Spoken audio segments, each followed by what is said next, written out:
I'm alive because your plan to have me murdered didn't succeed. You are a monster. You are evil. And everyone needs to know it. You knew what was about to happen, and yet you sat home and did nothing because you wanted it to happen. Estas duras palabras fueron pronunciadas por una mujer que sufrió no solo una pérdida, sino también la más temible traición. El siguiente caso, ocurrido en suelo estadounidense, mantuvo a las autoridades en vilo por largos meses, hasta que, finalmente, la justicia se impuso, dándole a la única sobreviviente el alivio necesario que le permitió a su vez apreciar la vida que le quedaba por delante. El caso de Theodore Shaughnessy. Las huellas, los rastros, los indicios y las evidencias ayudan a los investigadores a resolver los crímenes. El pasado de la víctima y del victimario nos ayudan a comprender su comportamiento. Todo esto forma parte del expediente criminal. Y aquí te lo presento. Soy Ángel y te doy la bienvenida a este canal. Antes de empezar con el video, recuerda suscribirte y activar la campanita para que recibas una notificación cada vez que suba algo nuevo. Tampoco se te olvide al terminar dejarnos tu me gusta. Sin nada más que agregar, acompáñame a conocer todos los detalles de este expediente criminal. Theodore Shaughnessy nació el 7 de febrero de 1963 en la ciudad de Los Ángeles, en el estado estadounidense de California. Fue uno de los 3 hijos del matrimonio formado por Teresa y David Shaughnessy. Sus hermanos, Thomas y Timothy, completaban la familia. Aunque de la infancia de Theodore es poco lo que ha trascendido, se hizo público que ya en la adolescencia era un chico amable, cariñoso y con quien resultaba sencillo hablar sobre casi cualquier tema. Además, le importaba el bienestar de sus seres queridos.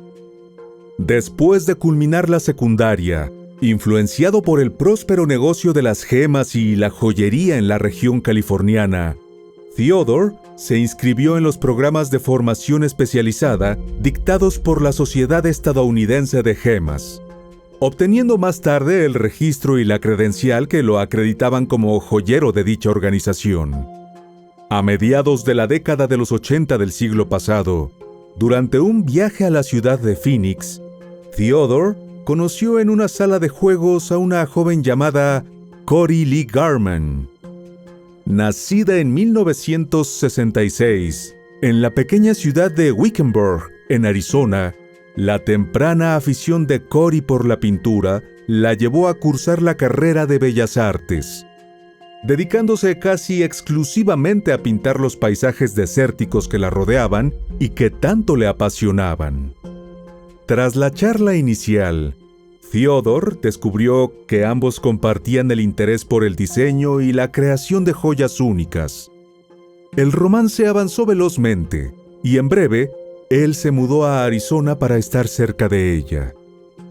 Con el tiempo y bajo la influencia de su amado, ella se dio a la tarea de estudiar sobre la clasificación de piedras preciosas, mientras ambos acariciaban el sueño de abrir su propio negocio.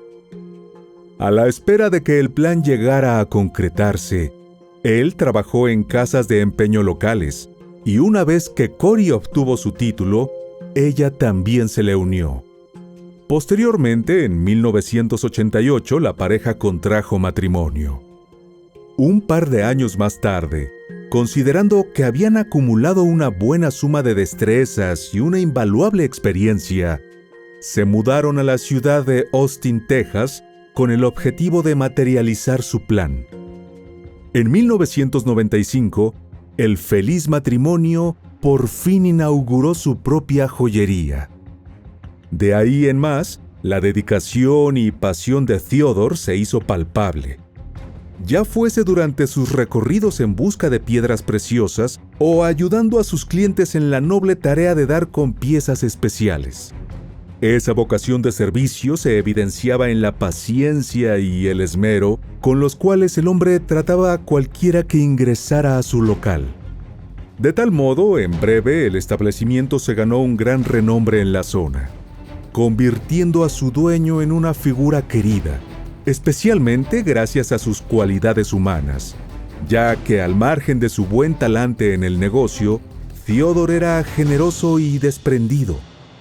A la larga, debido al extraordinario éxito financiero alcanzado por la pareja, reunieron un patrimonio neto que rondaba los $6 millones. Esto les permitió a él y a su esposa Cory establecer su hogar en una imponente casa en las afueras de la ciudad. A la par, desarrollaron una predilección por las armas de fuego que les hizo acumular una notable variedad de estas, y por si surgía una emergencia, incluso mantenían algunas en la habitación matrimonial. En ese entonces, aunque parecían tenerlo todo, les faltaba formar una familia. No se dieron a conocer las causas por las cuales la pareja no procreó un hijo biológico, sino que resolvieron adoptar.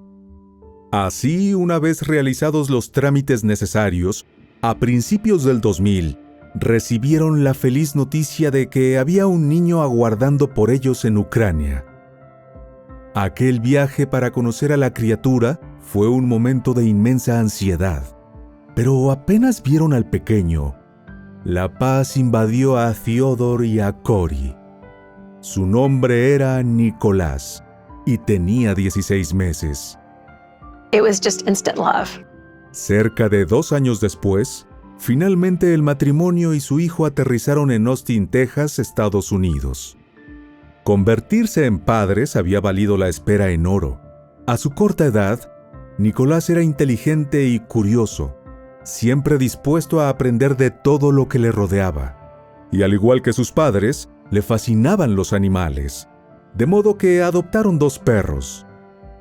Toda vez que Theodore había adquirido la costumbre de conducir autos de carrera por pura diversión, sumó a su hijo como invitado a los circuitos, y en breve, el pequeño también compartió aquel gusto. A su debido tiempo, previo a que llegara el momento de ponerse el casco y los guantes de carreras de su padre, Nicolás aprendió a manejar de la mano de Theodore, con quien pasaba horas practicando en una pista de karting. Asimismo, gracias a su entusiasmo con las artes marciales, el niño fue inscrito en clases de karate. Más tarde, ya en los inicios de la escuela secundaria, Nicolás desarrolló una fascinación poco común para alguien de su edad: las finanzas y los bienes de lujo. Para entonces, además de haber logrado el preciado cinturón negro de karate, solía conversar de aquellos temas financieros con 2 de sus amigos más cercanos, Spencer Patterson y Tyler Scott. You'd be constantly trying to mention his money all the time in class. Pero en realidad, esa constante necesidad de Nicolás por presumir de su dinero y posesiones materiales resultaba bastante incómoda no solo para sus buenos amigos, sino también para sus demás compañeros. Pese a ello, fue por la misma época que se ganó el corazón de una jovencita llamada Jacqueline Alexa Edison. Nacida en Nueva Jersey en 1999, no hay mayores detalles de su vida temprana, pero se supo que sus padres se divorciaron y a raíz de ese hecho, Jacqueline se trasladó a Austin para vivir con su papá y allí se conocieron. Tras un tiempo como novios, en 2016, Nicolás la llevó a conocer a su familia, y si bien al principio la velada resultó un tanto incómoda y tensa, al final de la cena, Cory y Theodore estaban encantados con Jacqueline. Dado que su padre la maltrataba físicamente, con el transcurso de los meses, el hogar de su novio y sus suegros pasó a ser para ella el mejor refugio. Apenas tuvo conocimiento de las razones de las largas estadías de Jacqueline, Cory le permitió mudarse con ellos, de modo que la joven pareja ocupó una habitación en la planta baja al costado de la casa.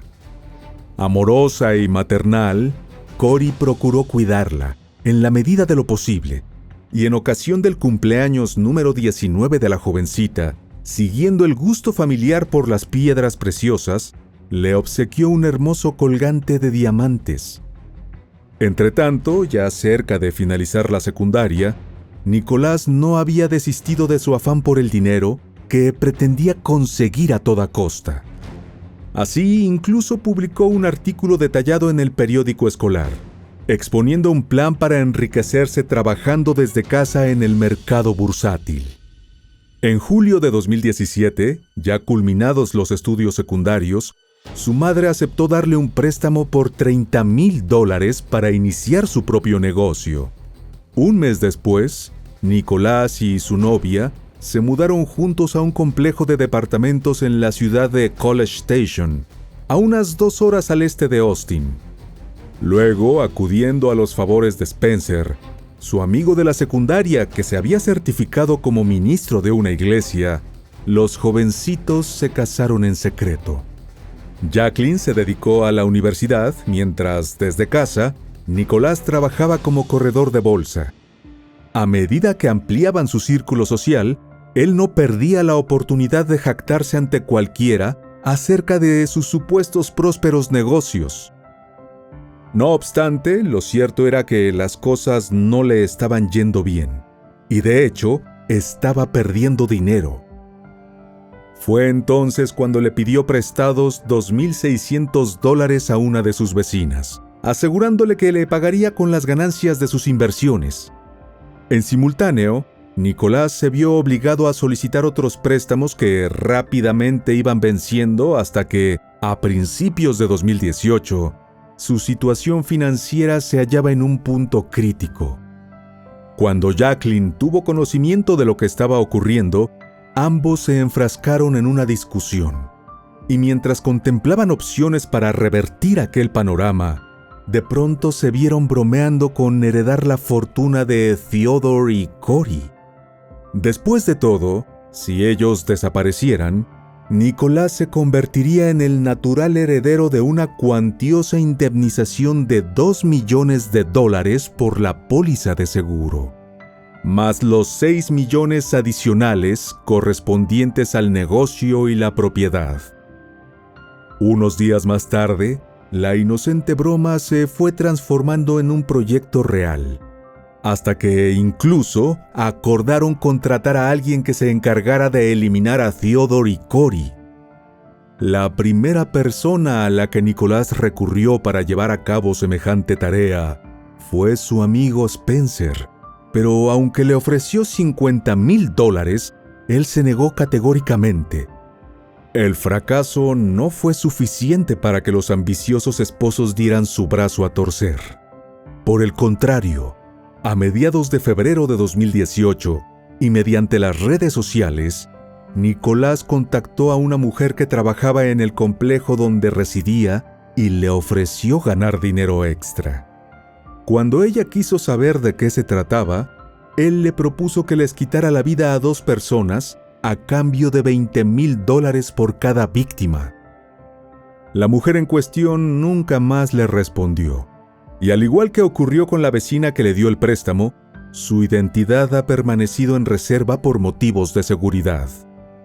Luego, idéntica suerte corrió Nicolás con una tercera persona a la que le ofreció el trabajo. Entonces, incapaz de desistir, el viernes 23 de febrero de 2018 visitó un bar local y allí abordó a Johnny León, un joven de 21 años con antecedentes penales por venta de estupefacientes. Hecha la presentación de rigor y explicada la tarea, Nicolás le ofreció $100,000, acordando pagarle en cuotas. En medio de la conversación le envió un mensaje a Jacqueline para darle la buena noticia. Pero cuando ella le preguntó sobre la cantidad de dinero que debían desembolsar, él únicamente le restó importancia al asunto. Esa noche, Johnny y él acordaron reunirse luego en la casa de Nicolás para discutir los detalles. El lunes 26 de febrero de 2018, Cory llamó a su hijo para pedirle respuestas acerca de la razón del retraso en el pago del préstamo que le había otorgado. Y al final, la incómoda conversación desembocó en una discusión. Tras colgar, Nicolás se sintió mucho más apremiado a lograr su objetivo. En horas de la mañana del miércoles 28 de febrero de 2018, antes de encontrarse con Nicolás, Johnny le propuso a un amigo que trabajaba en una empresa local, Cameron Bosmek, la posibilidad de ganar dinero ayudándolo con una mudanza. Y sin sospechar nada, este aceptó. Al arribar al domicilio de Nicolás, ambos fueron captados por las cámaras de seguridad. Una vez en el interior, Cameron escuchó de boca del anfitrión cuál era el auténtico plan. A continuación, Nicolás les explicó que antes de que ellos llegaran a la casa de sus padres, él mismo desactivaría la alarma desde su celular, para permitirles el acceso a la vivienda de sus objetivos, a la que debían entrar por la ventana de una de las habitaciones. Allí, en uno de los cajones, encontrarían un arma. Por último, le ofreció $10,000 en 3 cuotas a Cameron, pero ni bien aquellas palabras fueron pronunciadas, Cameron se retiró del lugar, negándose por completo a tomar parte del terrible plan. Más tarde, ya en casa con los suyos, Cameron le contó a su esposa el incidente.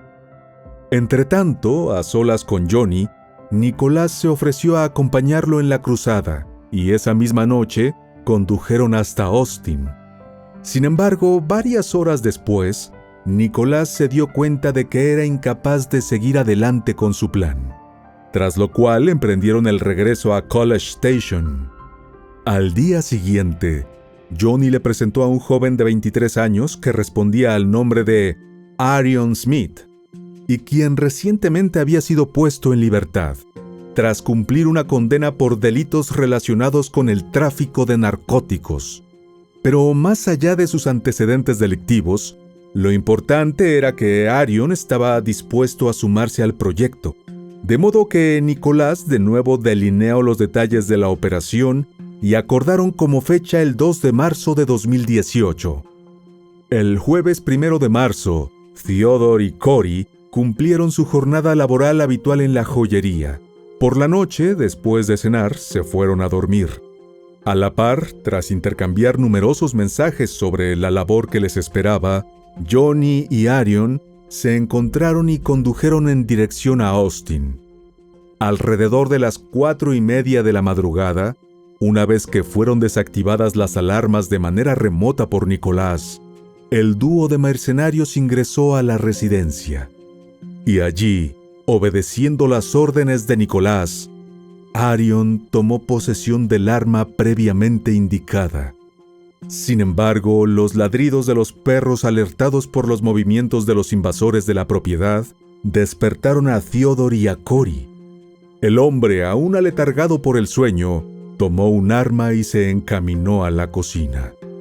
Pero fue sorprendido primero por Arion, que enseguida hizo varios disparos hasta que Theodore cayó tendido.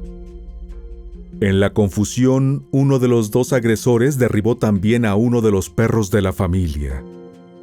Fueron estos últimos estruendos los que motivaron a Cory a empuñar un arma y, asomada desde el marco de la puerta del dormitorio, apuntó y accionó el artefacto en dirección al pasillo. Aunque no pudo ver a quienes habían ingresado a su hogar, ella estaba resuelta a responder hasta que se quedó sin municiones.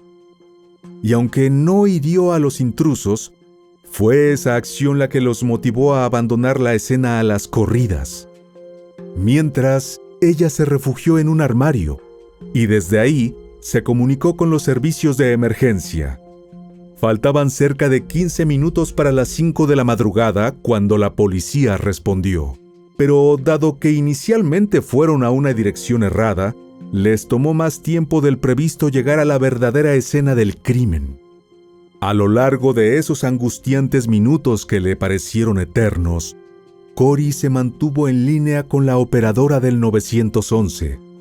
Cuando por fin ésta le pidió que saliera del armario y abriera la puerta a los agentes, Tanto ella como la policía se toparon con la atroz escena del ataque a su esposo. Theodore fue declarado sin vida a las 5:14 de la mañana, y bañada en llanto, Cory llamó a su hijo para darle la noticia.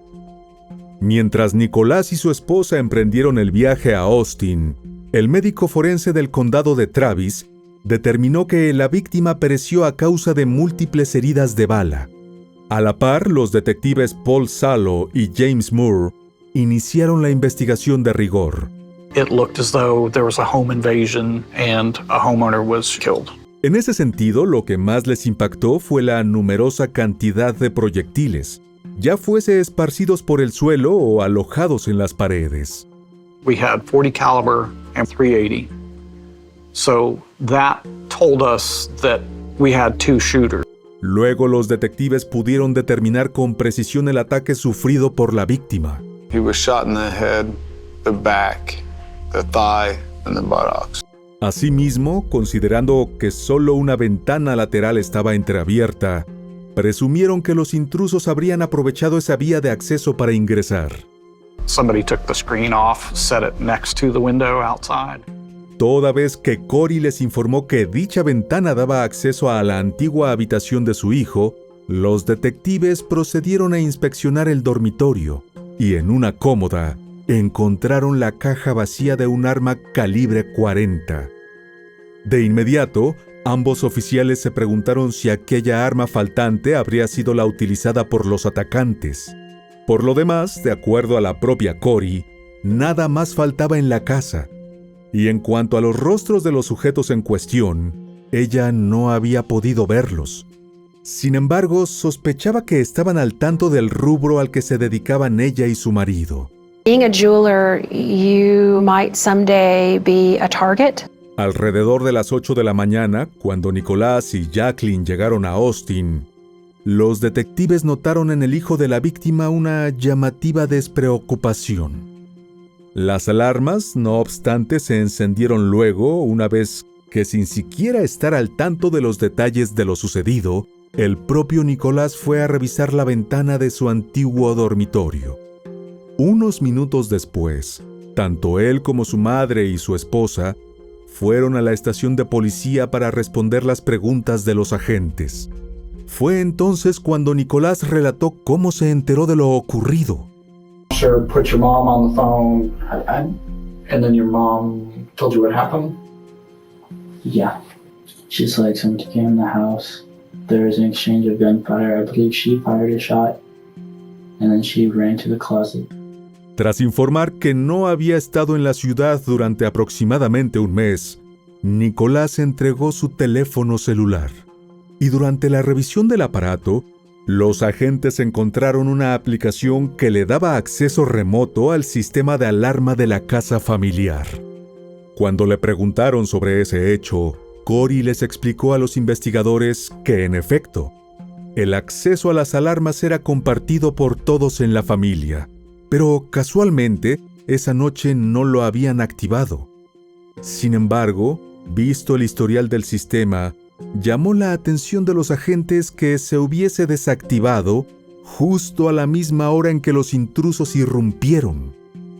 En cuanto a Jacqueline, corroboró la versión de su esposo de que habían permanecido en casa esa noche. Recabadas esas primeras declaraciones, a los tres se les informó que les realizarían una prueba de residuos de pólvora en sus manos.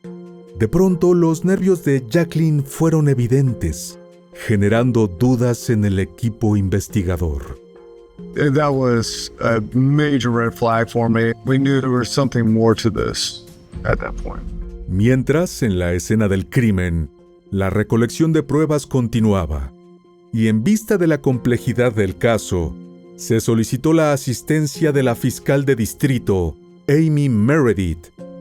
Pronto ella comenzó a creer que tal vez Theodore conocía a su atacante.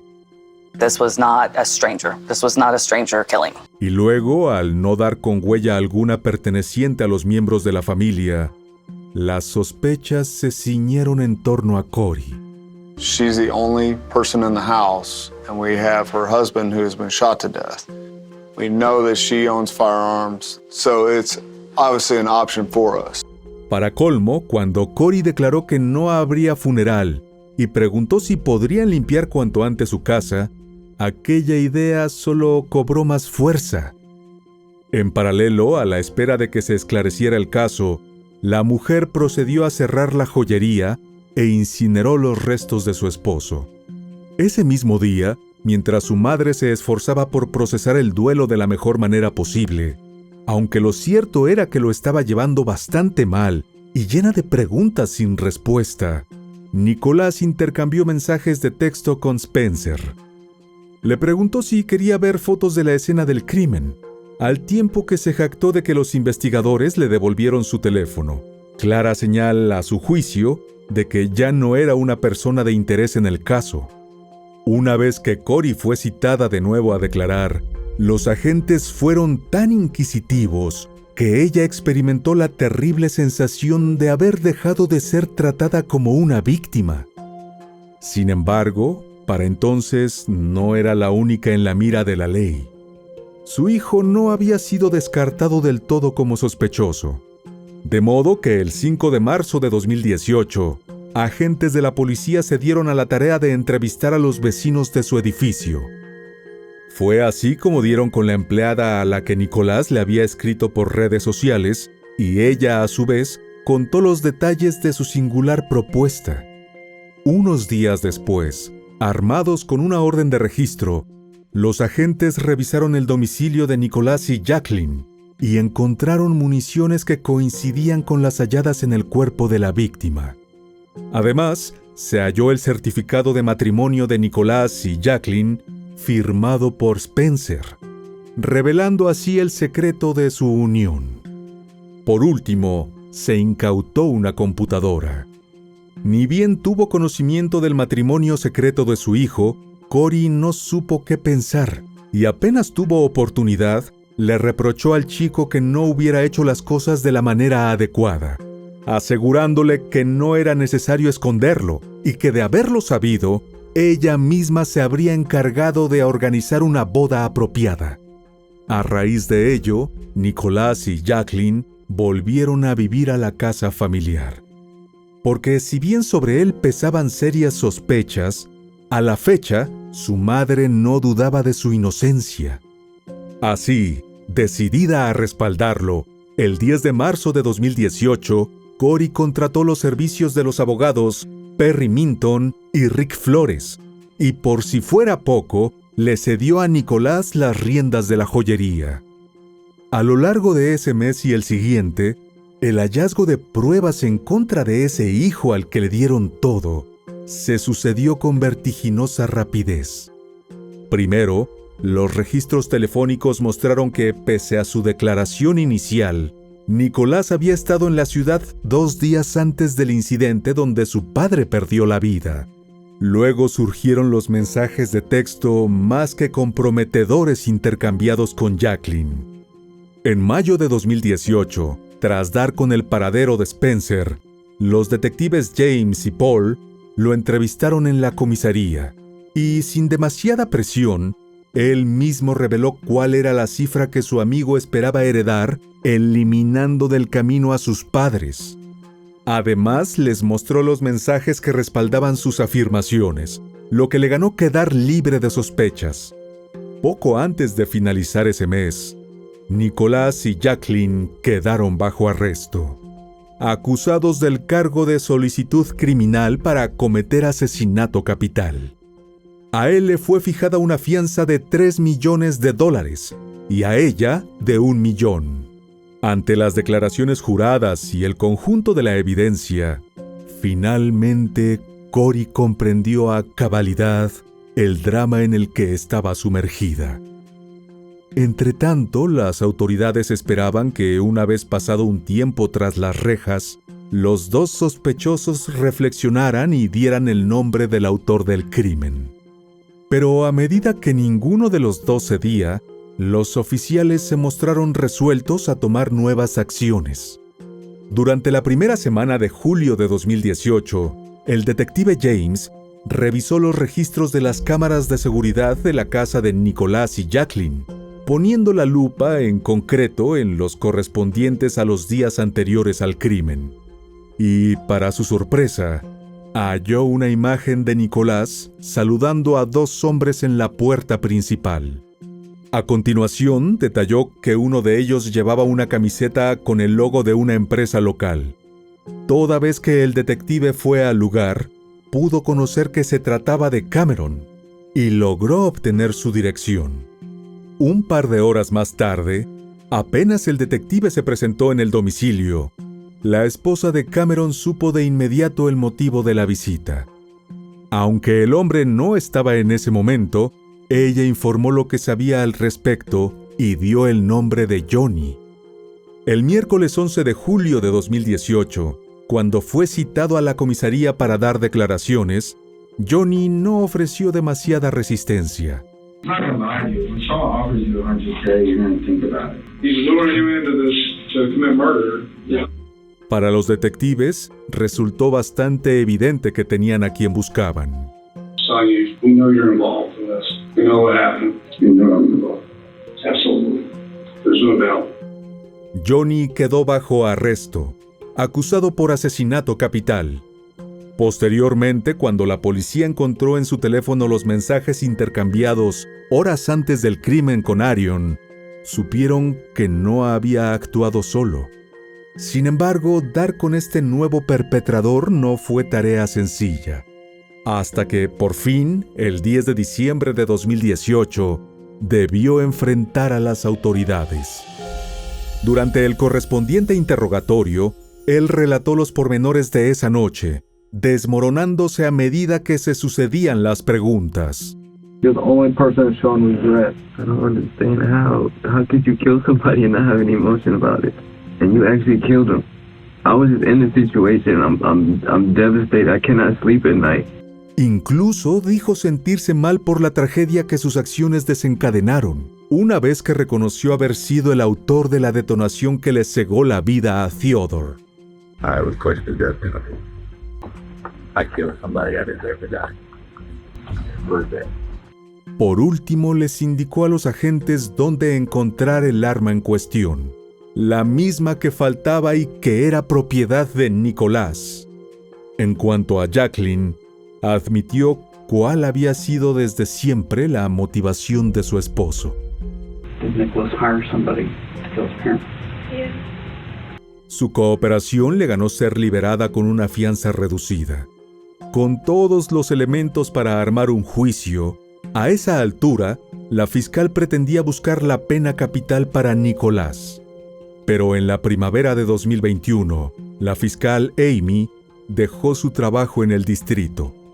En su lugar, el nuevo fiscal, José Garza, no tardó en ofrecerles a los tres acusados un acuerdo de culpabilidad que contemplaba asumir el cargo reducido de asesinato a cambio de cumplir 35 años con posibilidad de libertad condicional.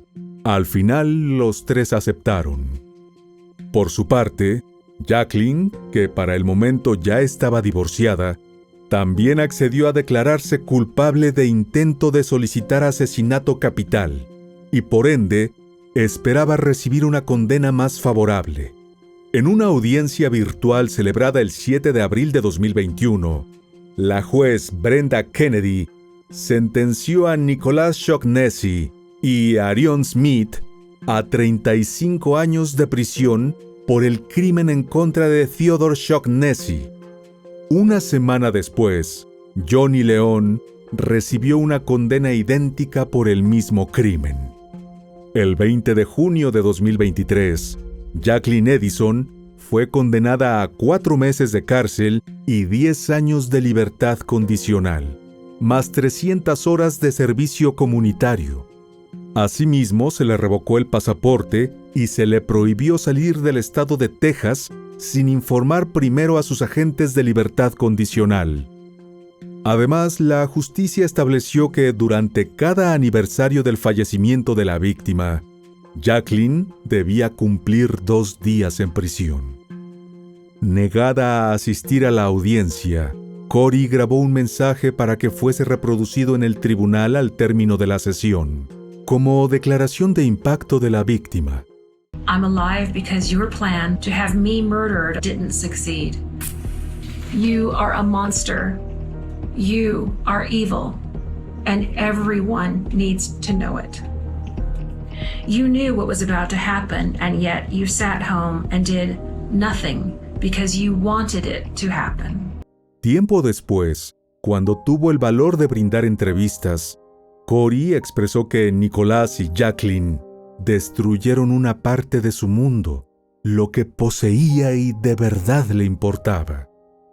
Con una gran fortaleza, se dispuso a superar el fallecimiento cruel de su esposo y la terrible traición de su hijo, a quien no le habló nunca más. No obstante, al margen de tan inmensas pérdidas, tal y como dijo, sentía que la vida le había regalado una segunda oportunidad que no pensaba desaprovechar. Este caso también genera un debate sobre la ambición desmedida y sus terribles consecuencias. El hijo al que la pareja adoptó con tanta ilusión y al que le dio todo el apoyo, quería una vida de lujos que no supo construir. Y esas expectativas poco realistas fomentaron el comportamiento de riesgo, el endeudamiento y las consecuencias devastadoras para quienes no lo merecían. Y bueno, querido oyente, hasta aquí el caso de hoy. Te espero en otra entrega para que juntos analicemos todos los detalles de los más terribles crímenes de la historia. Nos vemos hasta el otro expediente criminal. Adiós.